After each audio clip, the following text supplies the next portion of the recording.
Welcome to another session of Dance Storm. Good morning to everybody, and I really hope everyone's having a great time. The first video we talked about the introduction to the NHS, moving over from North America into UK as a foundation program trainee. So today we're just going to expand on that a little bit. It's going to be another session just to talk about the steps involved in actually applying successfully for the UK Foundation program. So as an IMG, you have to first apply for an eligibility application in July. The portal opens up in July, and that portal enables, it basically requires you to fill in your information, such as your IMG credentials, your background, your demographics, where you're actually from, and all these, personalized information about your accomplishments and your achievements as a medical graduate. And you submit that application to the UK Foundation Program Eligibility Office. Now that's the office that basically it's a designation for all the IMGs to apply, and it's a central registry so to speak, that basically gathers all the IMG's credentials, goes through a verification process, and then enables that makes a decision that basically allows either the IMG to proceed forward with applying to the UK Foundation program, or unfortunately sometimes it doesn't. Now the criteria and the eligibility requirements are listed on the UK Foundation program website, but that portal opens in July, approximately second week of July, and that allows you to actually submit your intention to enter the foundation program. The decision is actually rendered in about 4 to 6 weeks from July. About second week of September, the portal officially opens through Oriel. Oriel is the application portal for all international medical graduates, as well as the local graduates that are trying to apply into specialty training or basic training. So it's a medical postgraduate matching program website. It's called Oriel, O-R-I-E-L. Now, the second week of September, once you've been eligible by the eligibility office, you're now allowed to actually apply for the official program, which is the UK Foundation program. Now, there are two basic streams. There's a 2-year program, and there's a 1-year standalone program. The standalone program is only eligible for full license holders, and the 2-year program is basically for any medical graduates coming out of a program without any basic internship completed. So once you apply for those two programs, they both portals open, I think, approximately the same time. Applications are accepted for both streams of pathways.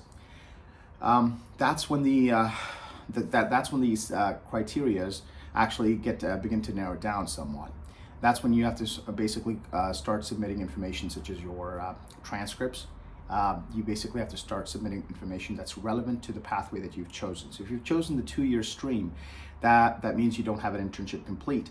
So that means you basically have to go through the clinical assessment, which is a UK Foundation program prerequisite in order for you to actually be eligible to qualify to enter the medical postgraduate training program.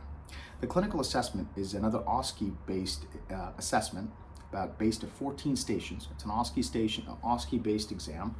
It's 14 stations, mini stations, and this concept basically is similar to the NACOSCE in Canada as well as the CK in the US. So you go through 14 stations. These are mini stations. They're assessing your bedside manners, your professionalism, the way you navigate each clinical case, how you actually proceed with each clinical problem. Each mini OSCE has a different, they're testing a different aptitude and different skill set. So you basically go through that program. You can take prep courses for that program, or you can prepare on your own. But the guidelines to in terms of what's expected is posted on the UK Foundation program website. So what this clinical assessment does is it actually gives the UK Foundation program an input about your abilities to be able to sufficiently navigate the foundation program. This requires language skills, communication, clinical skills, clinical application, as well as clinical knowledge of the medical components that are very important for a medical graduate to be very successful in foundation program. Now, you can prepare for these courses with many different academies that are offering them online, or you can do them in person, but I would recommend doing it in person because it's a lot more beneficial for IMG such as myself. I took this course in person, and I was able to navigate the course successfully on my first attempt. So once you finish the clinical assessment, you move on to another part of the exam, which is called SJT. Now that is called Situational Judgment Test. This happens in November, about approximately November to December to January. All the graduates, IMGs, and locals have to sit that exam. This exam basically gives you an application score, which down the road is used to match you into an allocated program. So once you navigate these two exams successfully, you're able to get an application score, and you use that score to match yourself into a program, and that result comes out roughly about February, March. Now that's just the criteria to get into foundation program. There's a different set of criteria to get through to get the GMC registration and license to practice as a medical practitioner.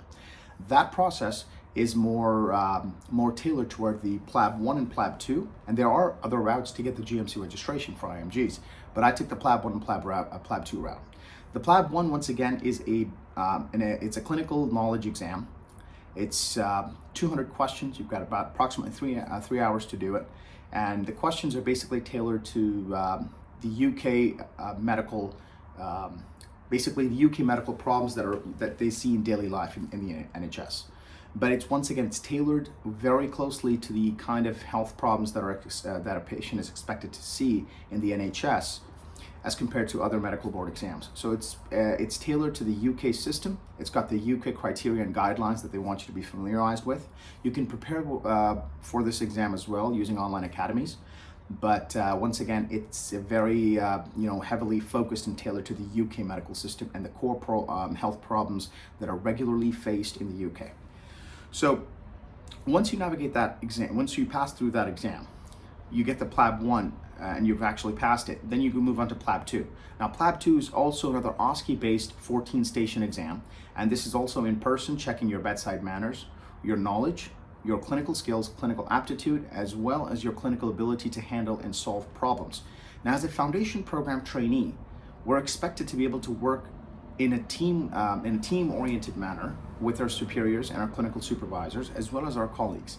So the focus of the PLAB 2 and the clinical assessment is not for you to demonstrate all the knowledge that you have. It's for you to demonstrate if you can practice within the safe boundaries of your training requirement, which means you need to know when to escalate a problem to your superiors. You need to know when you should be able to handle a situation with focus being given on the patient always. The hallmark of all of these stations is to make sure the patient is the central focus of the entire time. The patient's it's a patient-focused, patient-centered led assessment. So that's one of the main hallmarks for PLAB 2 as well as clinical assessment. Now, once you've actually successfully passed PLAB 2, you move into having either a full license or a provisional license. So a provisional license, depending on if you've completed a medical internship or not, a provisional license enables you to enter the 2-year pathway stream for the UK Foundation program. Whereas if you have already completed a medical internship that the GMC accepts, then you can go directly to an F2 standalone post, or you can apply for a full GMC license.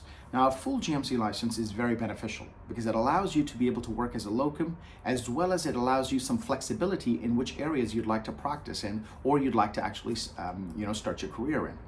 As a foundation program trainee, you have to go through a competitive application scoring process, like I mentioned earlier on, in order to actually get into a training program. But if you have a full GMC license, you're actually in a better position to be able to start your career because you have more options as to where you can start. And there's always availability for medical professionals because of the nature of the current atmosphere in the UK. There's a lot of options available for IMGs to take advantage of. But as a fully licensed GMC healthcare professional, you have much more options and flexibility in making decisions that you'd like to, that fit well with your personality and your lifestyle. But for me, so I went through the 2-year foundation program pathway, and I got the provisional license, and then I moved into applying after completing the SJT.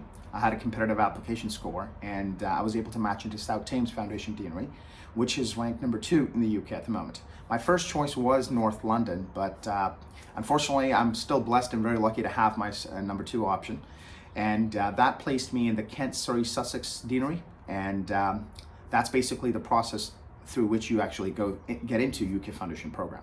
Now, the best part, one of the really good things that I've learned earlier on about the Foundation program, that it is a recognized training program, which means it gives you that national credentials in order for you to actually apply for specialty training down the road.